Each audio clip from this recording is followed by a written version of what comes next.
Muy buenas tardes, Dios los continúe bendiciendo de una forma grande, poderosa y especial. Estamos aquí nuevamente para ser de bendición para ustedes, para honrarlo, bendecirlo y llevarle esta palabra bella y hermosa que el Señor coloca en nuestros corazones. Saludos especiales a todos los miembros de la Iglesia Cristiana Armenia, toda mi familia, mis hijos, amigos que nos escuchan, hermanos de otras iglesias.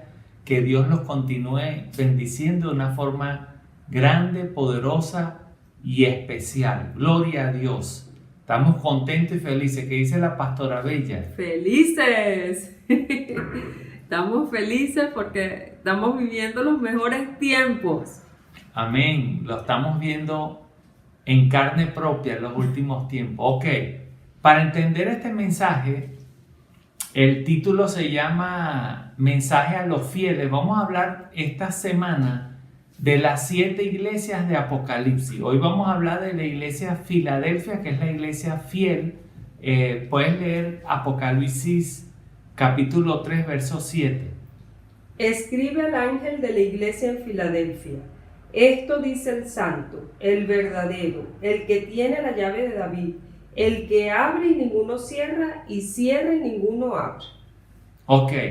Cuando él da estos mensajes a las 7 iglesias de Apocalipsis, cuando dice escribe al ángel de la iglesia, está diciendo al pastor, pero también esto es para todos los creyentes. Igual que un pastor, todos somos creyentes y este mensaje lo tenemos que tomar para nosotros.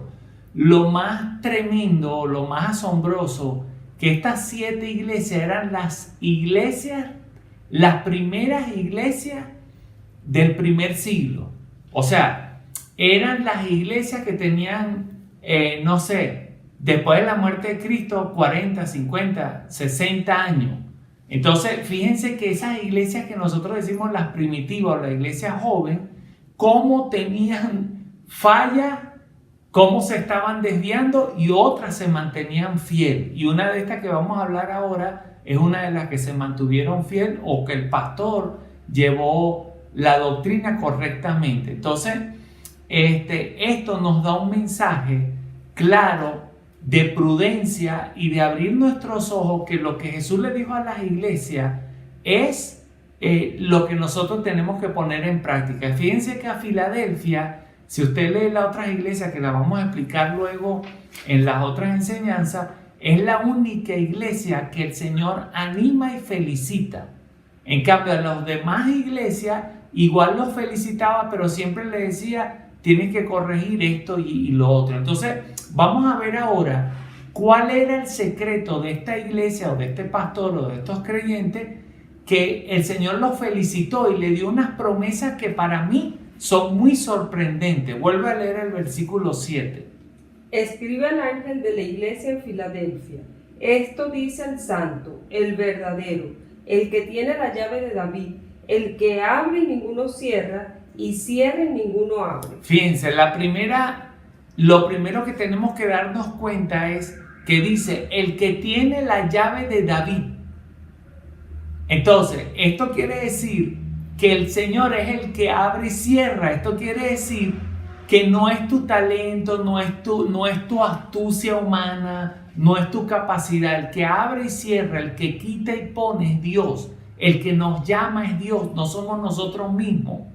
Entonces, esto quiere decir que tu meta es hacer la voluntad de Dios y hacer exactamente lo que Dios te llamó. Por eso que yo siempre los exhorto que todos nosotros debemos buscar para qué Dios nos llamó, cuál es nuestro llamado y desarrollar ese llamado. Entonces, tú tienes que buscar y estar en la voluntad de Dios. Yo recuerdo el pastor Ricardo Rodríguez de Avivamiento Bogotá, que es una de las iglesias más grandes de Bogotá. Él cuenta que él pensó que Dios lo había llamado para establecer una iglesia en los Estados Unidos, pero cuando estuvo allá fue puro fracaso, fue pura pérdida de dinero, y él dice que regresó llorando y desanimado, pero cuando regresó a Bogotá todas las puertas se le abrieron. Eso quiere decir que la llave la tiene Dios, y esa llave abre y cierra cuando nosotros se abre cuando estamos bajo la voluntad de Dios, y muchas veces Dios la cierra para nosotros volver hacer la voluntad de Dios. Así que debemos buscar, desear, anhelar hacer la voluntad de Dios en nuestras vidas. Y si todavía no sabes cuál es tu propósito, entonces no importa. Agrada a Dios, vive en santidad, sea obediente, perdona. Empieza a practicar lo poco que tú sabes y el Señor poco a poco te va a colocar o te va a llevar a tu propósito. No se preocupen que yo no fui pastor de la noche a la mañana. Yo tenía, no sé, más de 17 años de creyente cuando el Señor me llamó a pastorear. Ahora, el otro versículo, por favor, el 8, Apocalipsis 3:8. Yo conozco tus obras, y he aquí he puesto delante de ti una puerta abierta, la cual nadie puede cerrar, porque aunque tienes poca fuerza, has guardado mi palabra y no has negado mi nombre. Fíjense, el versículo comienza diciendo, yo conozco tus obras. Uno de los motivos principales que mantiene esa puerta abierta, porque fíjense, le está diciendo, tienes una puerta abierta. Y el motivo principal es que Dios conoce sus obras. Eso quiere decir que no es lo que tú haces para Dios. Es por qué lo hace, cómo lo hace y qué te motiva a hacerlo. Porque dice la Biblia que Él conoce nuestras obras. Y no es la acción que tú haces, por qué lo haces con la intención que lo haces. Eso mantiene la ventana de los cielos abiertos cuando tu intención es noble, cuando tu corazón es noble, cuando haces las cosas de corazón para agradar a Dios. Eso es lo que mantiene una puerta abierta. Ahora, miren lo que dice, lo más sorprendente que dice, he puesto delante de ti una puerta abierta la cual nadie puede cerrar. ¿Tú te imaginas que Dios le dice a una persona, mira, te puse una puerta abierta donde nunca se va a cerrar? Vas a tener mi respaldo, mi bendición en todo lo que emprendas. Te voy a bendecir, te voy a respaldar todo lo que haces. Entonces, esto nos llama la atención. ¿Cuál era el secreto de esta persona que podía lograr esto? ¿Cómo Dios le dice, tienes una puerta abierta que nadie puede cerrar? Eso es como que una persona millonaria te coloque en una empresa, te diga, tú eres el encargado de la empresa. Y luego de unos años te diga, ¿sabes qué? Ya no quiero que me rindas cuenta de nada, no me digas cuánto ganas, tú dame la parte que tú sabes que es mía porque yo confío en ti, te abrí esa puerta y tú manejas la empresa. Imagínate, para alguien decir eso, ¿qué tiene que tener esa persona para que le diga al encargado, ¿sabes qué? Lleva tú todo. Imagínate el grado de confianza y fidelidad que tuvo esta iglesia de Filadelfia o los miembros de la iglesia de Filadelfia, que fueron fieles, que fueron honestos por Dios, para que el Señor le diga, tienes una puerta abierta que yo no voy a cerrar. Entonces, ¿cuál era su secreto? Vamos a ver algunas palabras clave. Es poca fuerza, ya lo vamos a ver, guardar la palabra, no negar su nombre, esto lo vamos a seguir leyendo, no mentir, no ser hipócrita y tener paciencia. Estas son las palabras clave de esto. Entonces, lo primero que dice, que aunque tienes poca fuerza, entonces, los de poca fuerza son los fieles en todo momento, son los que no cambian, son los que buscan ayuda de Dios, depende de Él en cada situación, en cada momento. No son los sabelotodos. Los de poca fuerza son las personas humildes que siempre dependen de Dios, que no hacen las cosas por hacerlas, que no lo hacen así por locura, que siempre dependen de Dios y en todas las cosas buscan su dirección. Eso es lo que le agrada a Dios. Cuando tú aprendes a depender de Él y a vivir por la voluntad de Él y a sufrir, aunque sea lo que sea, y le eres fiel. Ahora, la segunda palabra clave de este secreto revelado que lo leímos es, has guardado mi palabra y no has negado mi nombre. Vamos a leer Juan capítulo 17, el versículo 6, 7, 12 y 14. He manifestado tu nombre a los hombres del mundo que me diste. Tuyos eran y me lo diste, y han guardado tu palabra. Ahora han conocido que todas las cosas que me has dado proceden de ti. Cuando yo estaba con ellos en el mundo, yo los guardaba en tu nombre. A los que me diste yo los guardé, y ninguno de ellos se perdió, sino el hijo de perdición, para que la escritura se cumpliese. Pero ahora voy a ti y hablo esto en el mundo, para que tengan mi gozo cumplido en sí mismos. Ahí está. Entonces fíjense, el secreto es guardar y practicar su palabra. Jesús dijo, ellos no son del mundo y han guardado tu palabra. Dice que por eso el mundo los ataca, porque guardan la palabra. Guardar la palabra quiere decir que tú no le vas a caer bien a las personas del mundo porque estás guardando la palabra de Cristo. Acuérdense que nuestro Rey vive en el cielo.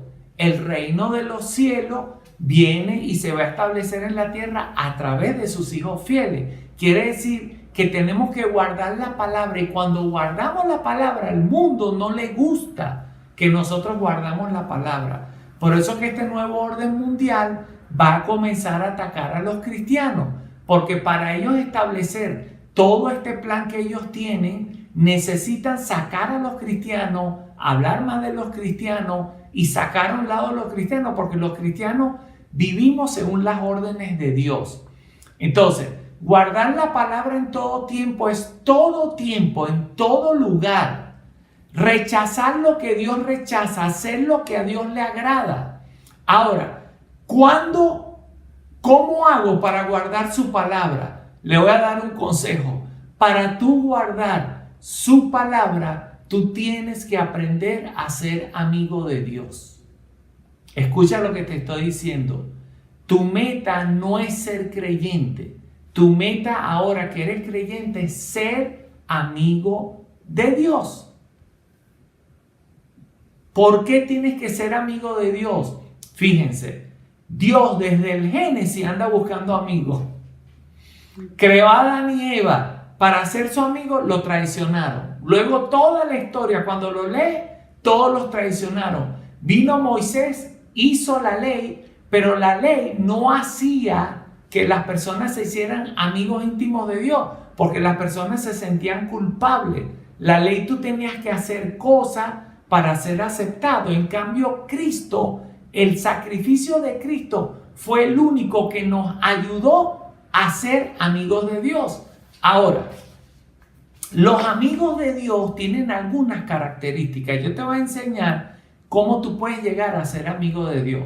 Fíjense la primera. Vamos a leer Juan, capítulo 15, verso 15. Ahí nos dice más o menos: ya no os llamaré siervos, porque el siervo no sabe lo que hace su señor, pero os he llamado amigos, porque todas las cosas que oí de mi Padre os la he dado a conocer. Entonces Jesús está diciendo, no los llamaré siervos, los llamaré amigos, porque ahora yo confío en ustedes. Ahora tengo confianza en ustedes. Y por eso ahora, todo lo que me diga mi Dios, mi Padre, Jesús le decía a Dios, mi Padre, yo se los voy a revelar. Entonces, lo primero para ser amigo, tienes que ser una persona de confianza. No tienes que ser traicionero, aprovechador y no abandonar a Dios en ningún momento. Los amigos de Dios, fíjense esto, aprenden a cuidarse. ¿Por qué? Porque no quieren dejar mal a Dios. No quieren hacer que Dios se sienta mal. Son personas disciplinadas. ¿Por qué los amigos de Dios son disciplinados? Porque si tú no guardas una disciplina, si tú no tienes una disciplina de cuidarte, de examinarte, de orar, de antes de salir a la calle orar, estar en comunión con Dios, tú, aunque ames a Dios, tú puedes hacer cosas que a Dios no le agradan, porque sales indefenso. En cambio, cuando uno se vuelve amigo de Dios, uno día y noche busca estar en comunión con Él para no traicionarlo, para no hacerlo sentir mal. Ok, Un amigo es aquel que aprende a vencer las tentaciones. Ojo, las tentaciones se vencen siempre.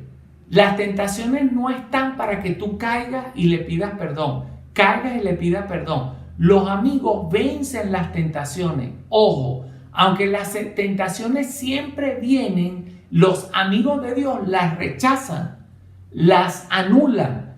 Y aunque la persona sufra, es así. Recuerdo una vez que viajé de emergencia a Los Ángeles y tuve que ir solo. Y bueno, en el aeropuerto, estuve en 2 aeropuertos, estuve horas en el avión, todo eso es lo que nosotros sabemos. Y estaba solo, no estaba la pastora conmigo y yo me cuidaba dónde me sentaba. Por ejemplo, cuando estaba en la sala de espera, yo veía, oye, me voy a sentar aquí, no me siento aquí por esto, me sentaba de este lado. Me cuidé en todo el camino. Cuando llegué a Los Ángeles hice así. Dios mío, vencí y llegué bien, todo bien. Yo digo, gloria a Dios. Entonces se acercan mis nietas, me dicen, abuelo Bartan, quiero mostrarte algo. ¿Qué? Un versículo que aprendí. ¿Cuál? Pero ellas insistían. Yo le digo, ok, léemelo. Y el versículo dice, este es mi hijo amado en el que tengo complacencia. O sea, Dios me estaba diciendo que como vencí la tentación, soy su hijo amado. Entonces eso lo hacemos los que son amigos de Dios. Los que son amigos de Dios, sus decisiones son firmes. No se aprovecha de las ocasiones y de las personas inocentes. Dios cuando te coloca a alguien es para que tú lo levantes, lo animes, no para que te aproveches de esa persona, le saques dinero o te aproveches de muchas formas de esa persona. Los amigos de Dios, aparte de sus metas personales y familiares, dedican tiempo a Dios para cumplir sus sueños y hacer lo que a Dios le agrada.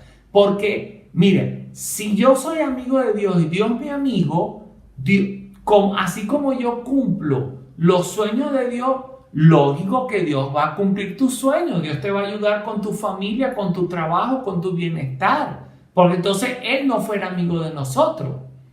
Porque un amigo no es egoísta. No solamente te dice, ay, atiende, me sirve.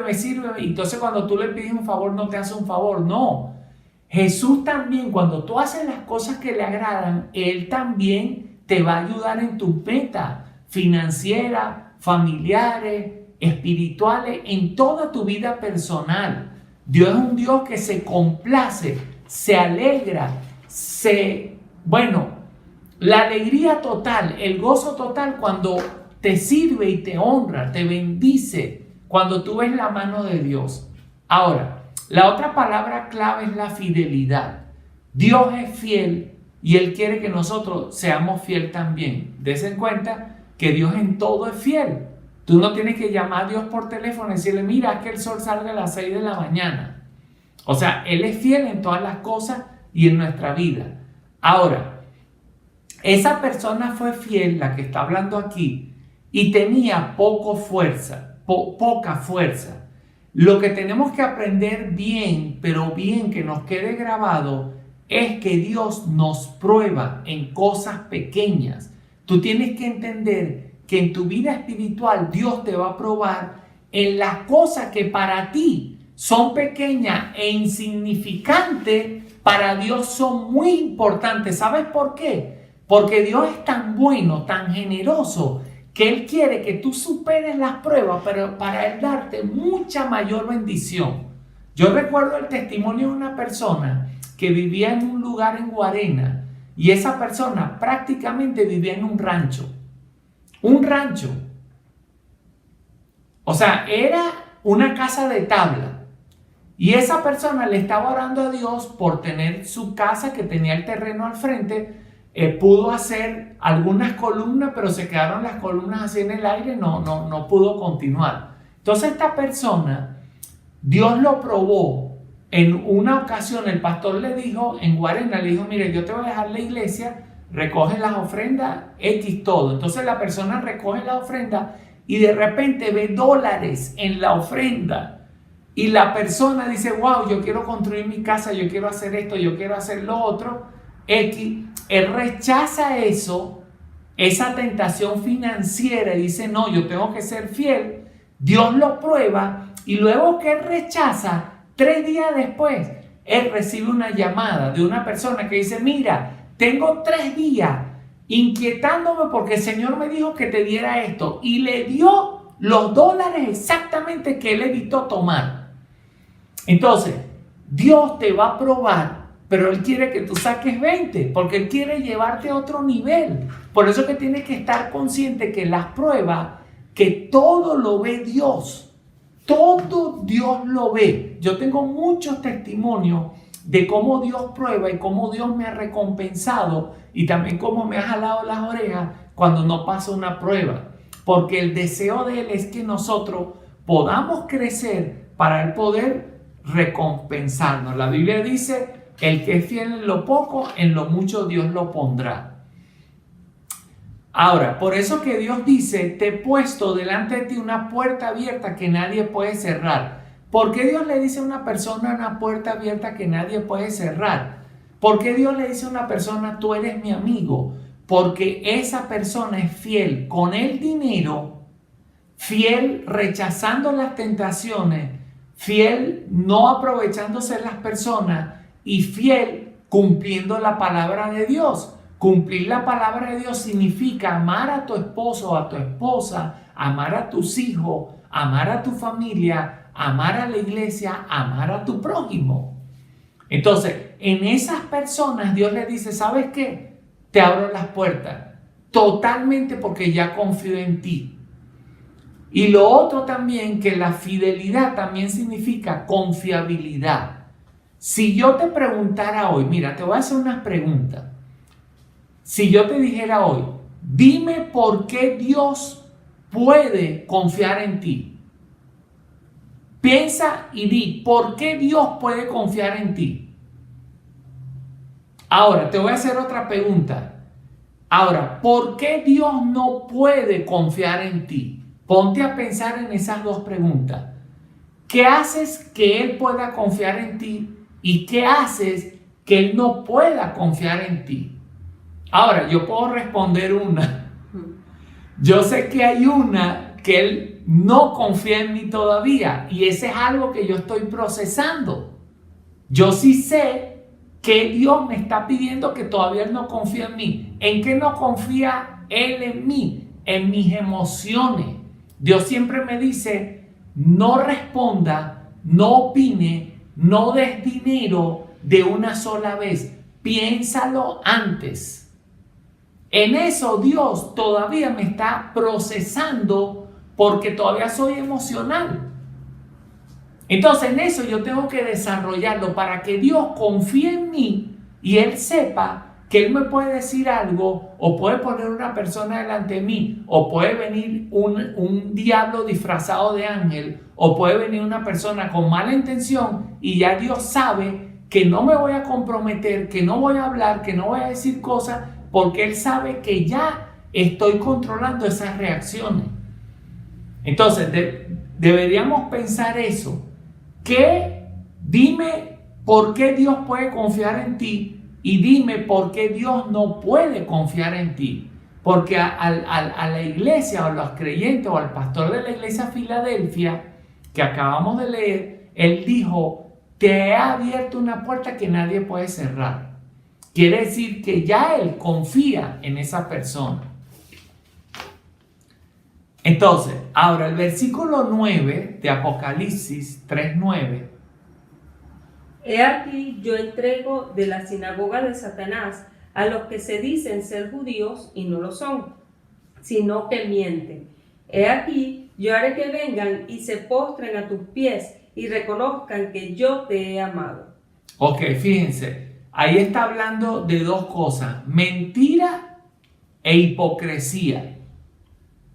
Además, cuando una persona es fiel y dice, esas personas que hablaron mal de ti, yo haré que se postren delante de ti y te pidan perdón y te reconozcan que yo te he amado. Fíjense, como esta persona guarda la palabra y es fiel, una persona que guarda la palabra y es fiel, no toma venganza. Fíjense, estas personas eran mentirosas, hacían cosas que a Dios no le agrada, pero Él dijo, yo voy a pelear por ti. ¿Por qué? Porque no tomó venganza. Una de las cosas más difíciles para guardar la palabra de Dios, y el que tiene poca fuerza y guarda la palabra de Dios, es no vengarnos. Cuando tú no tomas venganza, Dios actúa. Y Dios actúa como Él sabe. No quiere decir que le va a ir mal a la persona que te hizo daño. No, Dios sabe cómo actuar. Tú tienes que perdonarlo y dejarlo en las manos de Dios. Tomar venganza de Dios no significa que a esa persona le va a ir mal o le va a suceder algo malo porque tú tienes un deseo que le pase algo malo. No, Dios siempre va a hacer su voluntad. Pero nosotros guardamos su palabra cuando no tomamos venganza. Versículo 10. Por cuanto has guardado la palabra de mi paciencia, yo también te guardaré de la hora de la prueba que ha de venir sobre el mundo entero, para probar a los que moran sobre la tierra. Ok, dice, has guardado la palabra de mi paciencia. Mira lo que dice. No dice, has guardado la oración, aunque la oración, Dios dice que hagamos oración. No dice, has guardado el ayuno. También dice que ayunemos. No dice, has ido a la iglesia, porque también Dios dice que vamos a la iglesia. No, me adoras. No, está diciendo, guardaste la palabra de mi paciencia. ¿Por qué dice eso? Porque la paciencia la necesitamos en el camino cristiano para todo. En el mundo estábamos acostumbrados a las cosas instantáneas. Todo era instantáneo. Lo que queríamos tenía que ser instantáneo. Y cuando no era instantáneo nos molestamos. Bueno, déjeme decirle que en los caminos de Dios también hay cosas instantáneas, pero también hay muchas cosas que se aprenden, se desarrollan a través de la paciencia.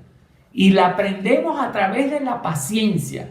Por ejemplo, le voy a dar un ejemplo que Dios usa y a través de la paciencia para hacernos crecer. Vamos a leer Santiago, capítulo 1, versículos 2, 3 y 4. Hermanos míos, tened por sumo gozo cuando os halléis en diversas pruebas. Mira lo que dice. Tened sumo gozo, o sea, estén felices cuando estén pasando las pruebas. ¿Por qué? Sabiendo que la prueba de vuestra fe produce paciencia. Mas tenga la paciencia su obra completa, para que seas perfectos y cabales, sin que os falte cosa alguna. Entonces, fíjense, dice, la prueba produce paciencia, y dice, y que la paciencia haga su obra completa. Fíjense, la paciencia es la que necesitamos para que Dios nos perfeccione y nos haga útiles. Sin la prueba, escuche, sin la prueba no aprendemos a confiar en Dios en medio de las dificultades. Y luego podemos obedecer a Dios en todo momento porque la prueba desarrolló en nosotros la paciencia. ¿Qué quiere decir eso? Que la paciencia va a ser la obra perfecta en ti. En otras palabras, a través de la prueba, tú vas a desarrollar la obediencia perfecta y eso te va a ser útil para Dios. Fíjense lo que hace la paciencia a través de las pruebas. Quiere decir que Dios permite pruebas para desarrollar esa paciencia. Porque le dice a la persona en el Apocalipsis, dice, has guardado la palabra de mi paciencia. En este caso, la paciencia perfeccionó a una persona. Quiere decir que no todo tú puedes hacer bulla, no todo tienes que gritar, no todo te tiene que enfurecer. Tienes que entrar en la paciencia. ¿Por qué Dios permite esto? ¿Por qué Dios sucede esto? ¿Por qué estoy pasando esto? Amén. Entonces dice, la paciencia también que desarrolla la perseverancia en la oración. Fíjense, en Lucas 18 dice que una viuda que tenía un problema que le estaba pasando, iba donde un juez, que el juez era muy malo, pero dice que perseverando y con paciencia en la oración, pidiéndole al juez, el juez le hizo justicia. Entonces luego Jesús dice que tenemos que perseverar con paciencia para que las cosas sucedan. Eso quiere decir que hay oraciones instantáneas, pero hay oraciones que a través de la paciencia y la perseverancia es que Dios nos va a responder. Fíjense cómo la paciencia desarrolla la perseverancia en la oración. Otra cosa que hace la paciencia es que hace que esperes que se cumplan sus promesas y desarrolla la fe. Mira lo que dice Hebreos capítulo 6. Hebreos 12:1. Exacto. No, perdón, busca Hebreos capítulo 6. Okay. ¿Sabes qué? 6 desde el 10. Porque Dios no es injusto para olvidar vuestra obra y el trabajo de su amor que habéis mostrado hacia su nombre, habiendo servido a los santos y sirviéndoles aún. Fíjense, esa palabra me salió a mí hace exactamente, bueno, mi hijo Jonathan tiene, déjala ahí, tiene exactamente 30 años. Cuando estábamos en Barcelona, que él iba a nacer, yo me enfermé del estómago, me agarró una amibiasis y en las noches no podía dormir y oraba. Entonces una de esas noches sentí la presencia de Dios. Cuando siento la presencia de Dios, que abro la Biblia, Dios me dice: yo no soy injusto para olvidar la obra que tú estás mostrando hacia su nombre y sirviéndole a las personas, porque yo siempre he sido servicial. Entonces recuerdo que en ese tiempo servía a las personas de una iglesia que empecé a congregarme cuando Jonathan iba a nacer allá, y empecé a servir. Pero mira lo que luego dice, que Dios dice: yo sé o sea, yo no soy injusto y yo sé lo que tú haces. El otro versículo. Pero deseamos que cada uno de vosotros muestre la misma solicitud hasta el fin, para plena certeza de la esperanza. Entonces dice, o sea, está diciendo que ya, tú sirves, tú haces cosas para Dios, pero muestra la misma solicitud. ¿Por qué? Mira el otro versículo. A fin de que no hagáis perezosos, sino imitadores de aquellos que por la fe y la paciencia heredan las promesas. Ahí está. Sino que persevera haciendo el bien. Hay personas que dicen: yo me desanimé, más nunca hago el bien porque la persona me engañó, no hago el bien porque la persona se aprovecha de mí, no hago esto. Bueno, mi hermano, usted tiene grandísimas promesas, pero tiene que perseverar hasta que venga tu bendición. Y luego de ese versículo él habla de Abraham, que le dijo a Abraham: de cierto te bendeciré y te multiplicaré. Pero esa promesa duró años. Entonces nos está dando el ejemplo que a través de la paciencia espere que todas esas promesas se cumplan. ¿Y cómo van a ser? A través de la paciencia.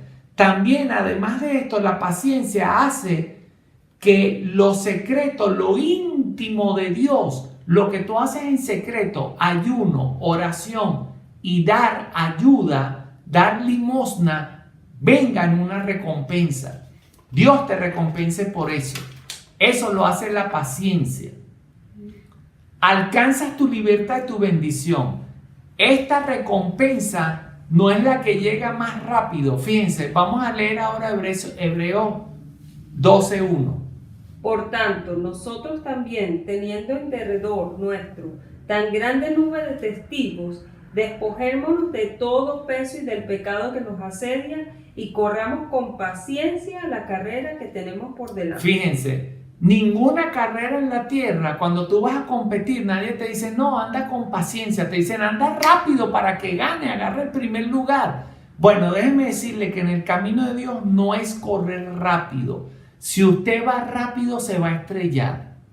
Muchas personas se estrellan por ir rápido. Tienen un mes en la iglesia: ya yo quiero hacer esto, yo quiero esto, ya yo quiero esto, yo quiero. Entonces se estrellan porque no están preparados. En este camino, en esta competencia, no es el que llega más rápido, sino el que llega. La paciencia es la que te enseña a correr con paciencia. Tienes toda la vida para prepararte, porque esta carrera la tienes que llevar con paciencia. corregir con paciencia, prepararte con paciencia para no perder la más grande bendición que es el reino de los cielos. Y la paciencia también te hace perseverar hasta el fin para ser salvo. Mira lo que dice en Lucas 21, el versículo 16, 17, 18 y 19.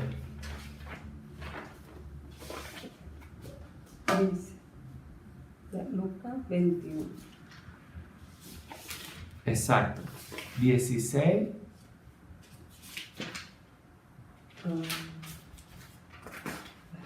Sí. Ajá. Ok. 16. Mas seréis entregados aún por vuestros padres y hermanos, y parientes y amigos, y matarán a alguno de vosotros. Y seréis aborrecidos de todos por causa de mi nombre. Pero ni un cabello de vuestra cabeza perecerá. Con vuestra paciencia ganaréis vuestras almas. Fíjense, ahí está hablando de persecución, pero igual está diciendo que a veces vienen tantas cosas, tantos problemas, y la persona a veces pasa tantas pruebas, pero que dice, con vuestra paciencia ganaréis vuestras almas. ¿Se dan cuenta que es lo más grande? Y dice que también con nuestra paciencia, nuestro ministerio, nuestra familia, la paciencia hace que nosotros soportemos muchas cosas con tal de que la obra avance. ¿Sabes cuántas cosas todos nosotros, todas las familias de la tierra, hermanos, padres, tíos, tenemos que soportar cosas para mantener una familia unida? ¿Sabes todas las cosas que nosotros tenemos que hacer para que mi hermano, mi hermana, mi papá, mi mamá no se ofendan? Todas las cosas que nosotros tenemos que evitar, y eso lo hace la paciencia. En cambio, las personas que no tienen paciencia destruyen los hogares, porque cuando le hacen algo malo, dicen algo malo, ya, hasta ahí llegó, y no tiene paciencia y no soporta las cosas.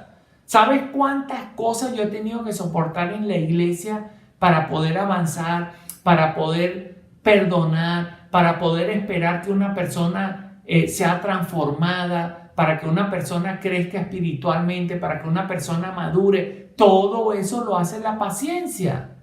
Imagínate, Jesús en 3 años varias veces se molestó y dijo, ¿hasta cuándo tengo que soportar a estos discípulos? Pero los soportó con paciencia y oraba por ellos hasta que los formó. Entonces la paciencia te va a ayudar a perdonar, te va a ayudar a que hagas la obra de Dios en la tierra. Con la paciencia no decimos cosas que pueden dañar a las personas, evitamos ser tropiezos a los demás. Y por último, como Dios es un Dios de recompensa, el versículo, el de Apocalipsis, el 11, mira lo que dice. He aquí yo vengo pronto, retén lo que tienes para que ninguno tome tu corona. Ahí está. Todo lo que tú haces tiene tu recompensa. Y dice, retén tu corona. Fíjense que hay varios tipos de corona. Corona por el servicio, corona por la fidelidad a Dios, corona por servir a Dios desinteresadamente. Todo lo que tú haces tiene recompensa. Así que yo te animo en este día, lo que acabamos de leer, que aprendamos de esa iglesia, de esos cristianos que eran de Filadelfia, eran personas fieles. Dice que tenía poca fuerza. Dios no está diciendo que eran apóstoles, que eran ministros, no, tenían poca fuerza, pero eran fieles, guardaban su palabra, sufrían y no negaban a Dios, sufrían y soportaban. Hoy hablé con una persona que me decía, pastor, estoy desanimado porque me robaron dinero, y le digo, bienvenido, a mí también me robaron muchas veces dinero siendo pastor. Entonces, no podemos quedarnos por pruebas, por situaciones. Aunque tengamos poca fuerza, vamos a agarrarnos de Dios. Vamos a decirle, Señor, vamos a ser sinceros con Dios. Señor, tengo poca fuerza en esto, pero ayúdame, no quiero pecar. Señor, esto no lo entiendo, pero revélamelo tú. Señor, tengo poca fuerza, poco entendimiento en esto, pero yo quiero que tú me enseñes cómo debo vivir mi vida cristiana. Señor, tengo poca fuerza para vencer la tentación, pero contigo la puedo vencer. Tengo poca fuerza para ayunar, pero voy a ayunar para vencer lo que me está atormentando, lo que me tiene atado. Entonces, con esa poca fuerza, Dios no te está diciendo que seas la persona, el cristiano más fuerte. No, con esa poca fuerza tú puedes llegar hasta el final, pero lo importante es que llegues hasta el final. Te bendigo en el nombre del Padre, el Hijo y el Espíritu Santo y declaro que tu bendición sea aún mayor, que las cosas que vienen sean aún mayores y que toda esa bendición, que todo eso que tú estás esperando, el Señor te lo conceda en el nombre poderoso de Jesús. Ten paciencia, que tu carrera, tu familia, tu futuro está en las manos de Dios. Ten paciencia, sigue, anímate en el nombre poderoso de Jesús. Amén. Amén. La pastora Bella tiene unos anuncios. Sí, hablando de paciencia, recuerdo cuando comenzó todo en este año, a principios de año, una de las cosas que le pregunté al Señor, ¿cómo vamos a pasar esto? Y el Señor me lo habló clarito, me dijo, con paciencia. Me dijo, con paciencia. Entonces, tenemos que aprender a ser pacientes al estilo de Dios. En medio de esta pandemia. Ok, tenemos nuestros anuncios semanales. Todos los martes nuestro estudio bíblico con el pastor Jonathan Oradiquian y Sonic de Oradiquian. Tenemos nuestro estudio bíblico por el Instagram Live. Entonces, esta cuenta es Ancla de mi Fe a las 10 de la noche. Todos los martes a las 10 de la noche, no te lo pierdas. Tenemos los miércoles y los viernes nuestras enseñanzas que son posteadas en el Instagram, en el Facebook de las redes de la iglesia, en el de CRA Armenia. No te pierdas ninguna de estas enseñanzas. Tenemos los jueves el servicio de oración live. Por allí estamos recibiendo las peticiones de oración y estamos orando por ellas. Esto es por el Instagram los jueves a las 6 de la tarde. Tampoco te pierdas estas oraciones. Y los domingos, bueno, por aquí, por el YouTube, tenemos nuestras prédicas a las 2 de la tarde, que cada día están mejores y mejores. Así que no te pierdas, no te desconectes de las redes sociales, que es el medio que tenemos ahorita para llegar a tu vida. Es a través de las redes sociales. No te pierdas en otras redes sociales, viendo otras cosas que no van a edificar tu fe. Así que conectados todos juntos por aquí, por nuestras redes sociales de la CRA Armenia y por el Ancla de mi Fe. Dios te bendiga. Amén, chao, Dios los bendiga.